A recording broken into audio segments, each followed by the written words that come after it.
Did that chip on Lamar's shoulder get even bigger this week after that loss to Pittsburgh?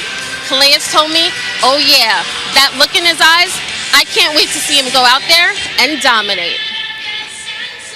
Yeah, Kimberly, that's the goal there today, but against a really good Colts defense. Matt keeps telling us every week when we bring up Lamar Jackson, don't change anything, you're fine, keep doing what you're doing. But what they're doing is losing to the best teams that they play. Rex, do you think there's anything you see that needs to be adjusted on Lamar's end? No, I don't. And I agree with Matt, because to me, it looks like this. Look, last week, if anybody watched the game, they had twice as many yards as the Pittsburgh Steelers. They should have won that game. Yes, did Lamar make a couple bad mistakes? He did. But if he cleans that up at all, just a couple of things like that, my goodness. I mean, and we're looking, look, the Colts have a great defense.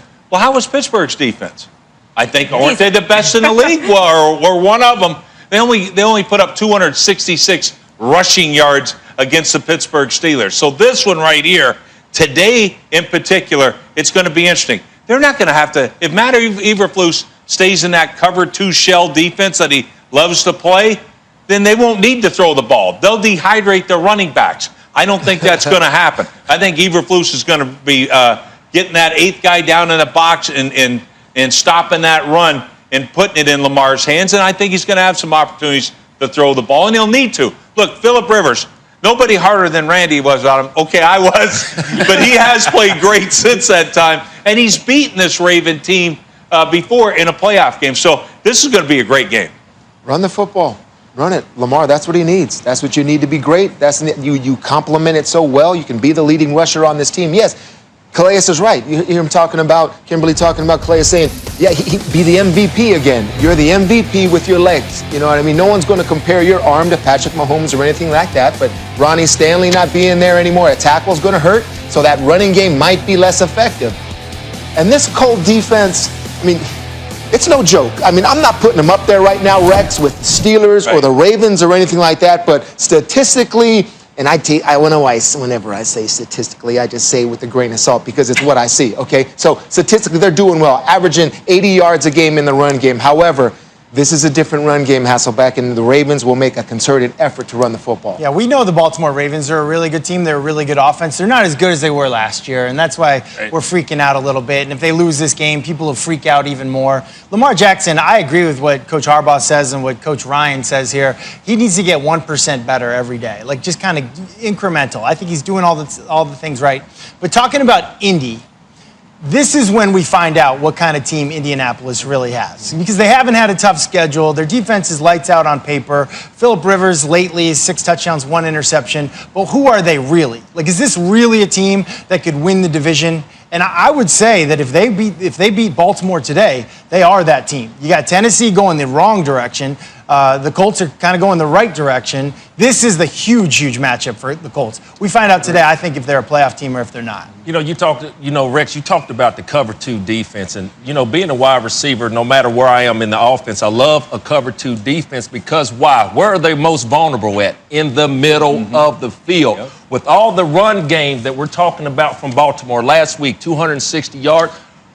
Today, Mark Andrews, haven't seen him in a long time. For all the balls showing what they're doing in the run game, be prepared for a big tight end like Mark Andrews to get behind those backers with those cover 2 safeties wide to see him work the middle of that field. I'm anxious to see how that works, that cover 2 defense. And just real quick, that linebacker, Darius Leonard, he may have to do everything today for this Colt defense to be successful. Yeah, and the Ravens without Marlon Humphrey, there are a lot of question marks still in this game today, but if you look even beyond this game, the Ravens are on the road 3 of their next 4. The Colts have had the easiest schedule in the league so far, but we're going to find out what they're all about in these next few weeks. The next 4 games are all against teams with winning records. They play the Ravens today, then they got the Titans twice and the Packers. So we will soon know more. You want to call Phillip Rivers out again?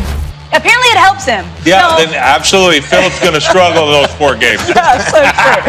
Thank you. Russell Wilson hasn't been struggling at all. He has been so good this year and so good in the Eastern time zone, including the playoffs. He's won 10 straight when he plays on the East Coast. Can he get it done in Buffalo in the sun out there today? Still to come, On Countdown, Russell has unleashed a new weapon in DK Metcalf. We're taking you all access, where the breakout star transformed himself.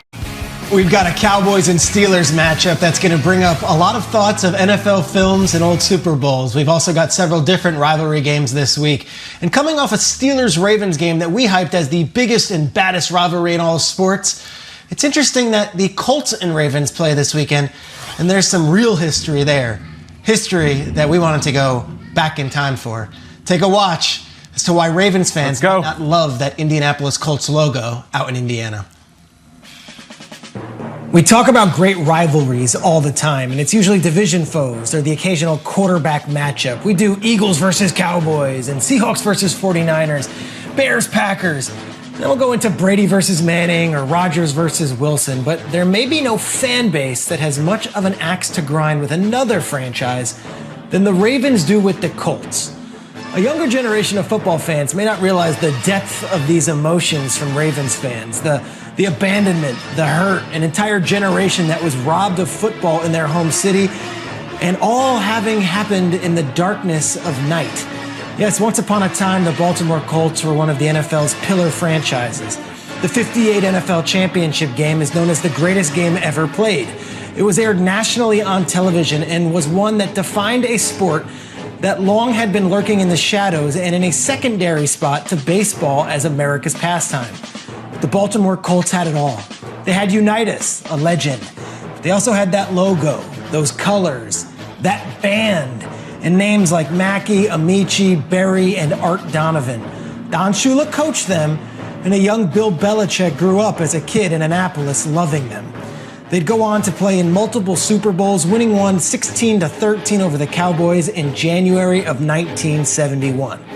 Then, in the dead of night on March 28, 1984, the Colts packed up their Baltimore facility, stuffed everything into a bunch of Mayflower moving trucks, and quite literally left town. Owner Robert Irsay, despite numerous assurances that the team wasn't going anywhere, struck a deal to move the Colts from Baltimore to Indianapolis, Indiana. More than a decade would pass and Baltimore had no NFL team. Entire Hall of Fame careers would come and go, with the players having never stepped foot in the city of Baltimore. But Baltimore would eventually get a team, after Carolina and Jacksonville did, of course. But they'd be called the Ravens, after the Edgar Allan Poe poem. And that first draft brought them Ray Lewis. And before you know it, this Ravens team was pretty good. The Ravens would win a Super Bowl in just their 5th season as a franchise, and long before the Indianapolis Colts would even sniff one. Over the years, the Ravens would have rivalries with teams like the Steelers and the Patriots and the Titans, but nothing was like those Colts games. The Colts would win in a few with Peyton Manning, including a heartbreaking battle on a Saturday night in the playoffs when Manning got the best of Steve McNair and the Ravens in Baltimore.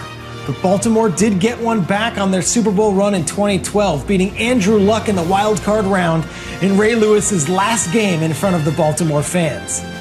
And now there's Sunday. Colts, Ravens. Yes, the faces have changed. It's Phillip Rivers, whose last playoff win, ironically, came in Baltimore when he and the Chargers upset the Ravens in the wild card round a few years back.